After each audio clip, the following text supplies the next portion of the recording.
सभी साथियों को मेरा नमस्कार। स्वागत है आप सबका आज 26 फरवरी के जनसत्ता विश्लेषण में। तो आइए शुरू करते हैं।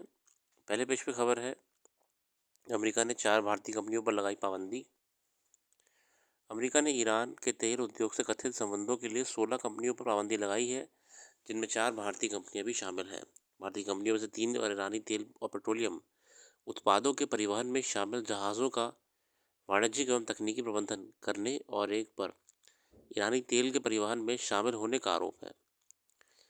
जैसे कि हम जानते हैं, सैंक्शंस अमेरिका इसलिए लगा रहा ताकि किसी भी प्रकार का व्यापार अब बाहर के देशों की जगह ईरान विशेषकर तेल का अमेरिका से ही हो। आगे बढ़ते हैं। आज के संपादकीय इस क्रम में है, अनियमितता की परतें, साझेदारी का सफर और तपती धरती बढ़ती परेशानियां।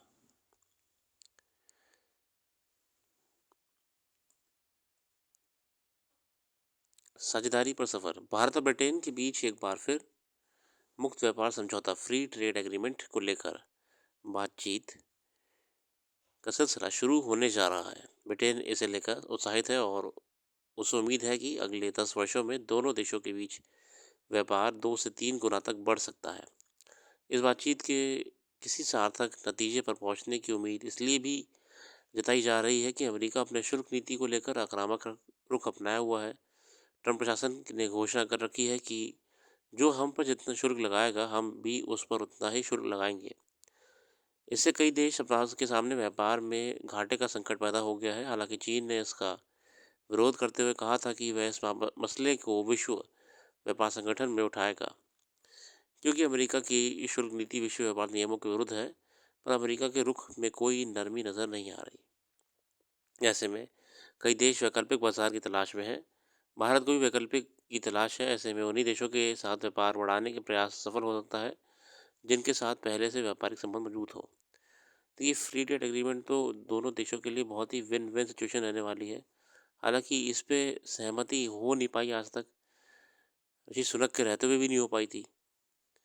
ब्रिटेन के साथ भारत के भी व्यापारिक संबंध बहुत पुराने मजबूत हैं। फिलहाल दोनों देशों के बीच करीब 20 अरब डॉलर का व्यापार होता है। दोनों इसी कम से कम 2 गुना तक बढ़ाना चाहते हैं। इस संबंध में मुक्त व्यापार समझौते को लेकर पिछले 4 वर्षों से बातचीत चल रही है। अब तक 10 दौर की बात हो भी चुकी है। देखा आपने, 10 बार मिल मीटिंग हो चुकी है। आम चुनाव के चलते ही सिलसिला शुरू किया था। ब्रिटिश व्यापार सचिव की भारत यात्रा के बाद उसके फिर से शुरू होने पर सहमति बनी है।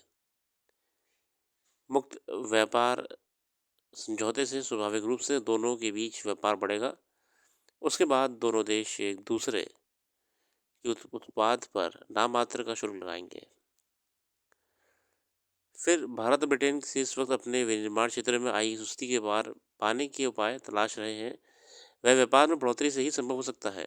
भारत का निर्यात लक्ष्य से काफ़ी नीचे चल रहा है, जबकि आयात बढ़ा हुआ है। इस तरह तीन चीन आदि कोई देश के साथ व्यापार घाटा काफ़ी बढ़ गया है। लिहाजा भारत की भी कोशिश है कि ब्रिटेन के साथ व्यापार को गति मिले। देखिए, हम इस समय एक्सपोर्ट तो बहुत ही कम कर रहे हैं, बहुत ज़्यादा ही कम कर रहे हैं। एक्सपोर्ट तो कुछ कर ही नहीं रहे, कहने की देखा जाए तो कंपैरिजन में जो हम इंपोर्ट बढ़ा के कर रहे हैं। इसलिए हमारा चाइना के साथ ट्रेड डेफिसिट बहुत ज़्यादा बड़ा हो चुका है, क्योंकि हम वहाँ से इंपोर्ट सामान ज़्यादा कर रहे हैं और एक्सपोर्ट नाम मात्र का कर रहे हैं।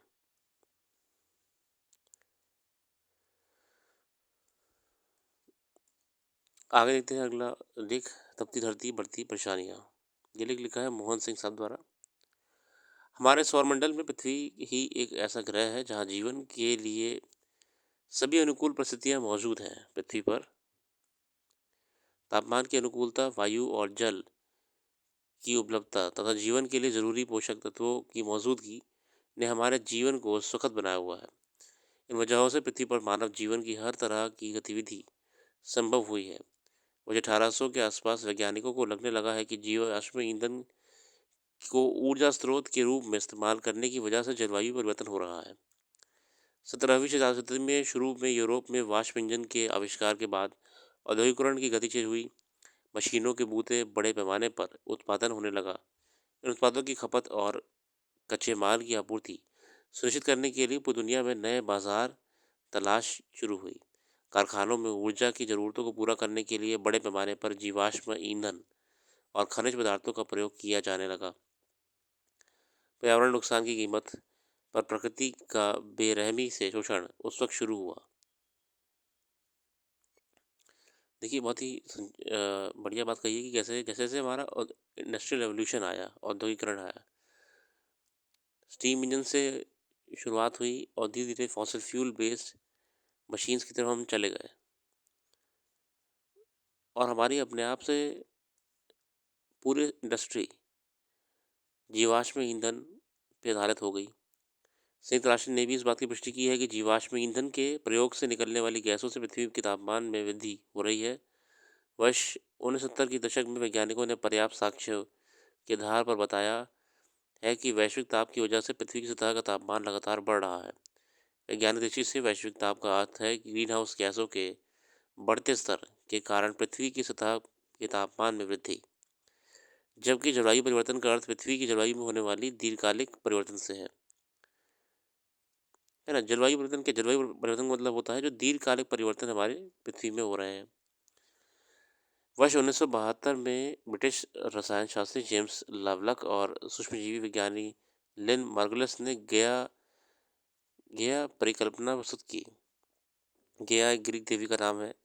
इस परिकल्पना का नाम जेम्स लवलक ने उपन्यासकार और नोबेल पुरस्कार विजेता विलियम गोल्डिंग के सुझाव पर रखा था। इस परिकल्पना में बताया गया कि पृथ्वी एक जीवन प्रणाली है, इसमें जैविक और अजैविक दोनों घटक शामिल हैं। वर्ष 2000 में जेम्स लवलक के ने कार्बन डाइऑक्साइड की अधिक मात्रा में मौजूदगी को पर्यावरण के लिए हानिकारक बताया था। आज वायुमंडल में 52% कार्बन डाइऑक्साइड की मात्रा बढ़ी गई है। पृथ्वी सतह का तापमान 2.5 फ़ारेनहाइट तक बढ़ चुका है। रसायन वैज्ञानिक वॉल्स ब्रोकर का कहना है कि वैश्विक तापमान में वृद्धि या जलवायु परिवर्तन की तुलना में वर्षा के अनुक्रम और समुद्र के स्तर में होने वाले परिवर्तन का मानव जीवन पर कहीं गहरा प्रभाव पड़ने की संभावना है। नासा के वैज्ञानिक ग्लोबल वार्मिंग पर हर महीने रिपोर्ट जारी करते हैं। पिछले वर्ष की रिपोर्ट में नासा के वैज्ञानिकों ने अप्रैल 24 में सबसे गर्म महीने के रूप में दर्ज किया था। इससे पहले वर्ष 23 को उन्होंने बताया कि 20वीं सदी की औसत तापमान की तुलना में 1.18 डिग्री सेल्सियस ज़्यादा तापमान की वृद्धि हुई है। ये तो है, 2024 सबसे गर्म साल था आज तक का। जलवायु परिवर्तन, कार्बन डाइऑक्साइड की मात्रा 52% बढ़ चुकी है।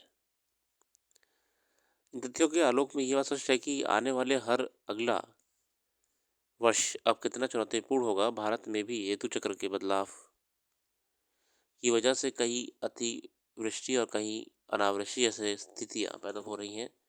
आने वाले हर साल पिछले साल की तुलना में बढ़ते तापमान की वजह से मानव जीवन के साथ साथ जलचर थलचर और नभचर के लिए मुश्किल होता जा रहा है। इस साल जनवरी में ठंडा का अंतराल बहुत छोटा है। जनवरी के अंत और फरवरी की शुरुआत में खासकर बसंत पंचमी के बाद मौसम में अचानक ऐसा परिवर्तन आया है कि बसंत ऋतु का आगमन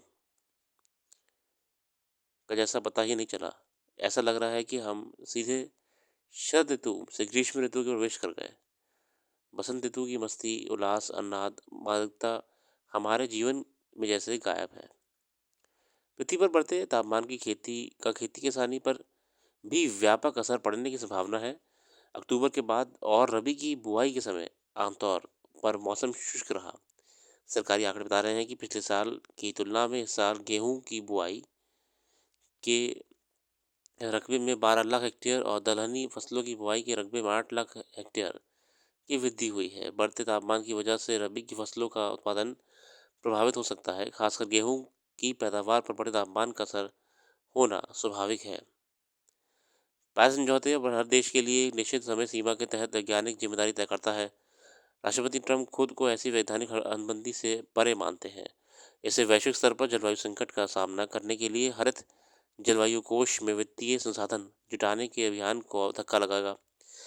यहाँ यह ध्यान रखना जरूरी है कि चीन के बाद कार्बन उत्सर्जन के मामले में अमेरिका दूसरे स्थान पर है। पर्यावरण की सेहत लगातार खराब हो रही है। ऐसे ज्वलंत मुद्दे पर अमेरिका की बेफिक्री समझ से परे है। हिंदी कवि जयशंकर प्रसाद की ये पंक्तियाँ दुनिया की तबाही से बेखबर ऐसे देश के नेतृत्व और व्यवहार को बयां करती हैं कि अपने में सब कुछ पर कैसे व्यक्ति विकास करेगा, यह एकांत स्वार्थ भीषण है, अपना नाश करेगा। बहुत बढ़िया।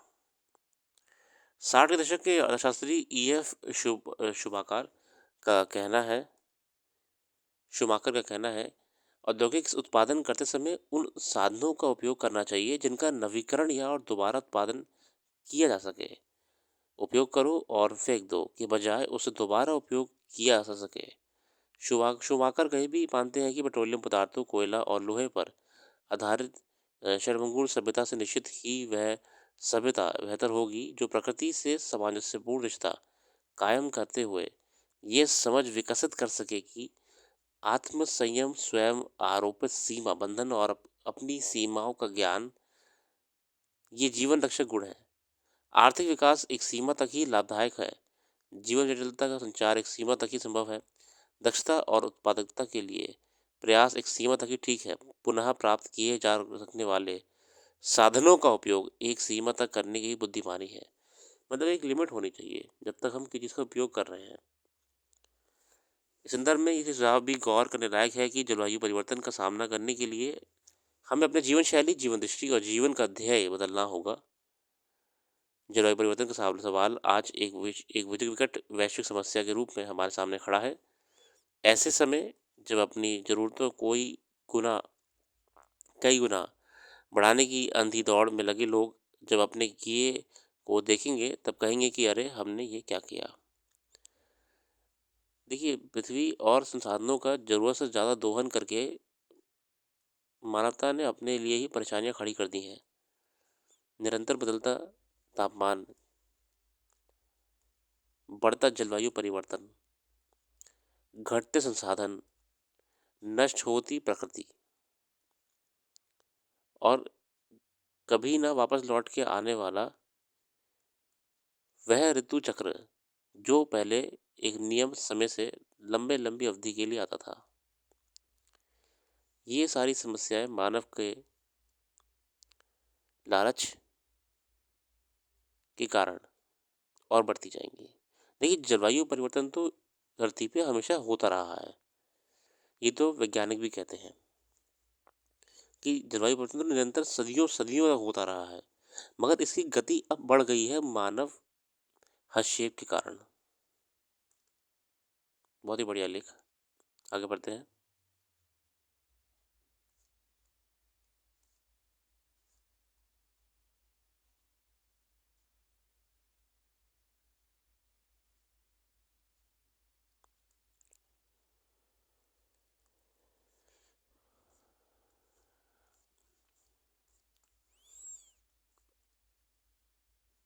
फिलहाल आज ये लेते रखते हैं। अपना कीमती समय देने के लिए बहुत बहुत धन्यवाद। कल फिर आएंगे नए वीडियो के साथ। Thank you.